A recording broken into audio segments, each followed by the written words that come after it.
to students who leave school for reasons of ill health.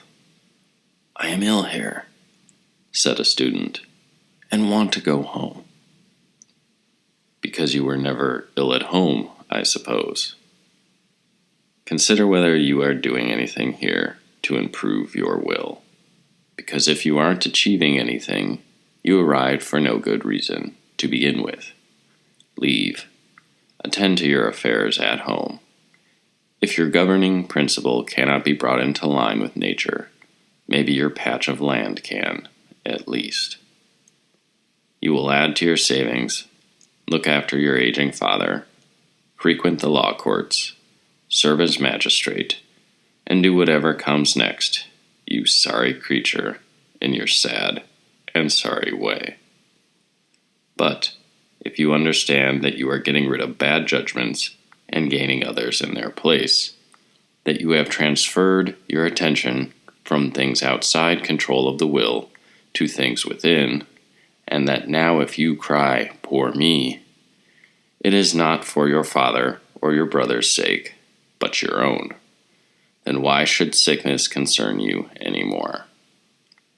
You must realize that death and illness are bound to overtake us, whatever it is we're doing. They overtake the farmer at the plow, the sailor at the helm. What do you want to be doing when they come upon you? Because you have to be doing something when you go. And if you can find anything better than this to be doing, then do it by all means. Speaking for myself, I hope death overtakes me when I am occupied solely with the care of my character, in an effort to make it passionless, free, unrestricted, and unrestrained. That's how I'd like to be engaged, because then I can say to God, "Is there any way I violated your commands, or misapplied the gifts I received from you, or used my senses and preconceptions unproductively? Did I ever blame you? Did I ever find fault with your administration? I fell sick when you wanted it, so did others, but I did not complain. I became poor when you wanted it, again, without complaint. I did not hold office because you did not want it, and never desired to hold office. Did you ever find me angry for that reason? Did you ever see me any way but with a smile on my face, ready to obey any orders that you had for me? Now you want me to leave the fair, so I go, feeling nothing but gratitude for having been allowed to share with you in the celebration, to get to see your works and comprehend your rule. Let these be my thoughts, these my studies, whether writing or reading, when death overtakes me."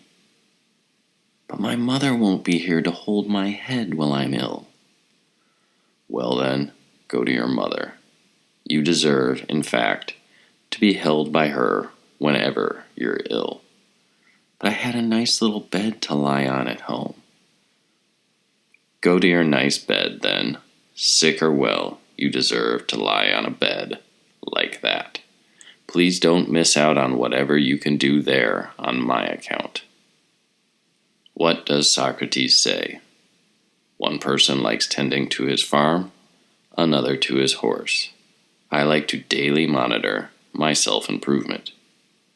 In what, little phrases? Hush. Clever theories, then? Don't be absurd. Well, as far as I can see, philosophers don't busy themselves with anything but.